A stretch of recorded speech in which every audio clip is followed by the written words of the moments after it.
में मुनाफा भी हो रहा है और उसके बाद भी कोहराम भी मचाया जा रहा है। तो मैं ये कहना चाहता हूं यहां पर एक गंभीर बात देखिए, कांग्रेस ने कितने सिस्टमेटिक तरीके से भारत में अराजकता फैलाने का प्रयास किया। सबसे पहले उन्होंने आरोप किस पे लगाया था? एलआईसी पे। भारत के आम आदमी का सबसे ज्यादा पैसा इंश्योरेंस में किस में लगा है? एलआईसी।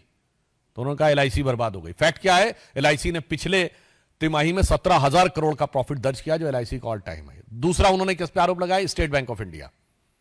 भारत के लोगों के सबसे ज्यादा खाते अगर किसी एक बैंक में है, भारत का सबसे बड़ा बैंक स्टेट बैंक, उन्होंने कहा स्टेट बैंक बर्बाद हो गया है। पिछली और उससे पिछली वाली तिमाही में 21,000 करोड़ रुपए का प्रॉफिट दर्ज किया है, जो एसबीआई का ऑल टाइम हाई नहीं है। भारत के सारे प्राइवेट और पब्लिक सेक्टर्स को मिला के ऑल टाइम हाई है, मतलब रिलायंस से ज्यादा प्रॉफिट एसबीआई ने दर्ज किया है। उसके बाद उन्होंने क्या कहा? एचएएल।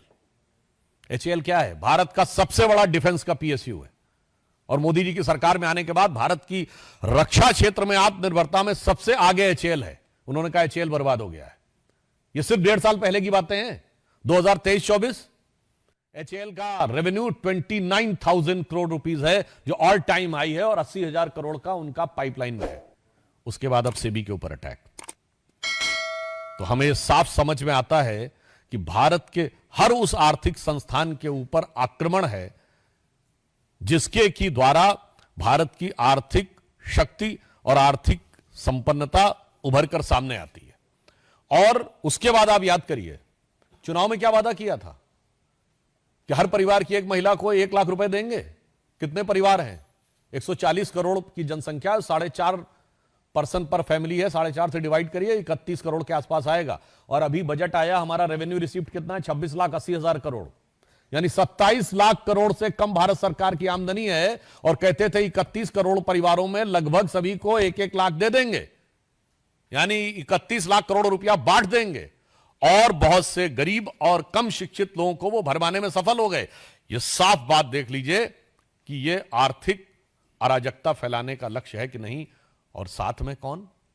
मैं कांग्रेस से पुनः ये बात जो कह चुका हूं रिपीट करना चाहता हूं, हमेशा विदेशी कंपनियों के साथ आप क्यों खड़े रहते हैं?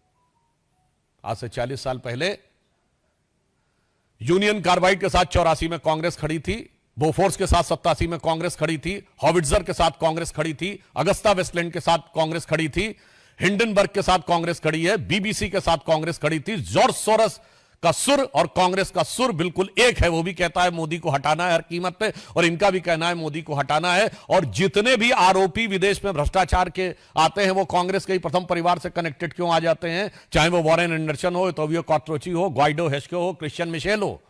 तो मैं कहना चाहता हूं, ये विदेशी कंपनियों से कौन सा याराना है कि भारत के हर आर्थिक संस्थान के ऊपर कांग्रेस का निशाना है।